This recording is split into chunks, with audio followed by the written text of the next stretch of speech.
भई अब रैन कहाँ जो सोवत है, जो सोवत है सो खोवत है, जो जागत है सो पावत है। जागना यही है, माया मुख जागे सबे, सो सूता कर जा। कहा सुबह जग करके जो केवल धन वैभव के चक्कर में लग गया वो सोया हुआ है समझो। लेकिन प्रातः उठ करके जो ध्यान में लग गया तब संसार के काम के लिए चला। ब्रह्म मुहूर्त में उठ जाइए, पहले ध्यान कर लीजिए। कटहल काटने के पहले अपने हाथ में तेल लगा लो, लस्सा नहीं लगेगा। प्रातः उठ करके अपने हृदय को गुरु महाराज की बताई हुई युक्ति से नाम सुमिरन करके ध्यान करके हृदय को भक्तिमय कर लो। दिन भर संसार का काम करोगे, संसार का लेप नहीं लगेगा। फिर शाम में बैठ करके ध्यान कर लीजिए। दिन भर काम करते हुए हाथ काम में मन राम में वाली स्थिति बना करके रखिए। निसंदेह आपकी ये स्थिति ऐसी होगी कि संसार से संतुष्ट रहिएगा, सुखी रहिएगा। तो सन्यासी जो होते हैं ये भारत की दुनिया के अनुपम भेद है, जो दुनिया में घूम घूम करके एक ही काम किया कि लोगों के अंदर में शांति बांटा, सत्कर्म का मार्ग दिखाया और अपने जीवन को समस्त भोगों का त्याग कर दिया।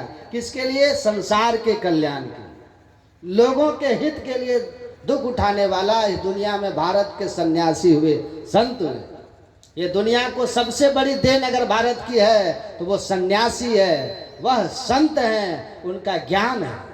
तो स्वामी विवेकानंद को देख करके जब हंसा अमेरिका में हंस रहे थे उनको देख के, तो विवेकानंद ने यही बात कहे थे, हाँ मैं भारत का जेंटलमैन हूँ। आपके देश में लोग कपड़ों से जेंटलमैन समझते हैं, वो टाई पैंट पहन लिया तो वो जेंटलमैन हो गया। जो 2 पैसे में दर्जी बना देता है, तुम्हारे यहाँ जेंटलमैन तो दर्जी पैदा करता है। लेकिन मैं जिस देश से आया हूँ वहाँ जेंटलमैन लोग वस्त्र से नहीं होते, लोगों की महिमा को कोई वस्त्र से नहीं पहचानता। वहाँ तो लोगों की महिमा उनके चरित्र से होती है। जेंटलमैन चरित्रवान लोग होते हैं और वो चरित्र का निर्माण कोई दर्जी नहीं करता, रामकृष्ण परमहंस जैसे कोई संत सदगुरु करते हैं। श्री सदगुरु महाराज की जय। मैं वहां से आया कि ये अभयम ये शास्त्र पढ़ के नहीं होगा, ये तो जब आप चित्तवृत्ति का निरोध करने लगोगे 10वें द्वार में। बड़ा आसान तरीका है, नहीं जानो तो फॉर्मूला, छोटा सवाल भी बड़ा लंबा होता है, आप फॉर्मूला जानो तो 1 मिनट में हल आ जाता है। इसी तरह त्रिवेणी संगम 10वें द्वार ईड़ा पिंगला सुषुम्ना के खेल को अगर आप नहीं जानते हो तो बड़ा कठिन लगेगा। अगर ठीक ठीक गुरु से सीख लिए तो बिंदु ध्यान विधि, नाद ध्यान विधि सरल सरल जग में पड़ जाए। तो भक्ति ईश्वर की हो, लेकिन ऐसी भक्ति हो कि प्रथम भक्ति संतन कर संगा, संतों का संग कीजिए। संत बताएंगे कि ये रास्ता क्या है, संत बताएंगे कि क्यों भटकता फिर रहा तू है तलाशे यार में, रास्ता शहर में दिलबर पे जाने के लिए। वो रास्ता कहीं बाहर में नहीं है, आपके अंदर में है, वो ईश्वर कृत है। उस मार्ग पर चलने के लिए सबसे पहले भगवान ने कहा मंत्र का जप कीजिए, फिर मंत्र से संबंधित रूप का ध्यान कीजिए। मंत्र जप और रूप के ध्यान से राम राम जपो, राम का ध्यान करो, कृष्ण कृष्ण जपो, कृष्ण का ध्यान करो। जिस मंत्र को जप रहे हो उस रूप का ध्यान करो। और ऐसा करने के बाद आपका हृदय शुद्ध हो जाएगा। शुद्ध हृदय पर में इतनी सामर्थ्य आ जाती है, शक्ति क्षमता आ जाती है कि तब वो सहज रूप से दोनों आँखों को ठीक मध्य में 10वें द्वार पर, जहाँ भगवान श्री कृष्ण ने कहा था समकाय समासन आसीन समकाय यथा सुखम हस्तावत संगाधाय स्वनासाग्र कृतेक्षणः। ये समासन से बैठिए, बायां हाथ नीचे दाहिना हाथ ऊपर रखिए, सीधा बैठिए, आंख बंद कर लीजिए और नासाग्र में अपने ध्यान को लगा दीजिए। ये नासाग्र बहुत कठिन चीज़ नहीं है, न यहाँ है न यहाँ है। गुरु से युक्ति लीजिएगा, सहज बता देंगे। बाहर में नज़र समेटते हैं ना, सुई में जब धागा डालना हो तो नज़र को समेट करके छेद पर केंद्रित करते हैं, उसी तरह आंख बंद करके अपने अंदर में दृष्टि शक्ति को केंद्रित कीजिए। दोनों आंखों के मध्य में सामने एक निर्दिष्ट स्थान पर युगल दृष्टि की धारे आपस में जाकर के सट जाएगी, इड़ा पिंगला एक हो जाएंगे, सुषुम्ना खुल जाएगा, अंतः प्रकाश हो जाएगा और अंतः प्रकाश में अंतर्नाद आपको सुनाई देने लगेगा। ईश्वरीय आवाज सुनाई देगी, ईश्वरीय पुकार अंदर में सुनाई देने लगेगी। जब सुनिएगा तो अपने आप उस शब्द के आकर्षण में खींचता हुआ परमात्मा के पास पहुंच जाइएगा।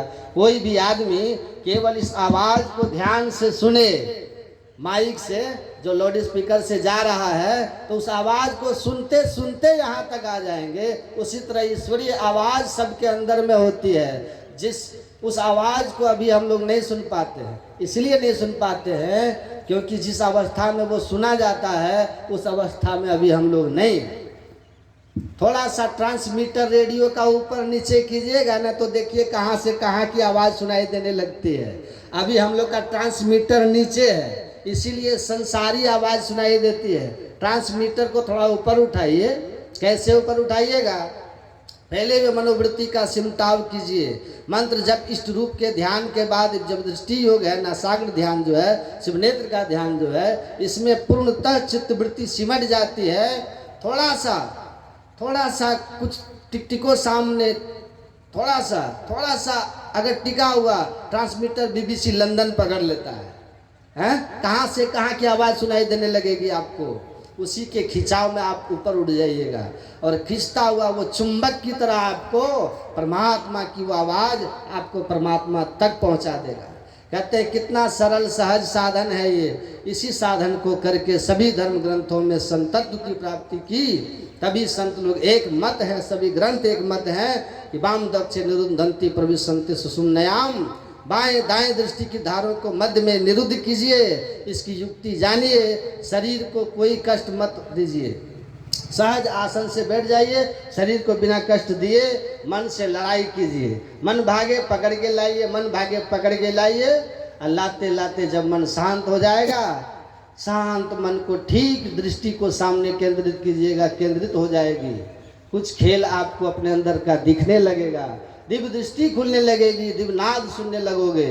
वो दिव्य दृष्टि, दिव्य ज्योति और दिव्य नाद के आकर्षण में आप उसी के आकर्षण में खींचता हुआ परमात्मा तक पहुंचोगे। आपका आवागमन समाप्त हो जाएगा, ईश्वर का साक्षात्कार हो जाएगा, आत्मदृष्टि खुल जाएगी। उस खुली हुई आत्मदृष्टि से परमात्मा आपसे कहीं छिपे नहीं रहेंगे।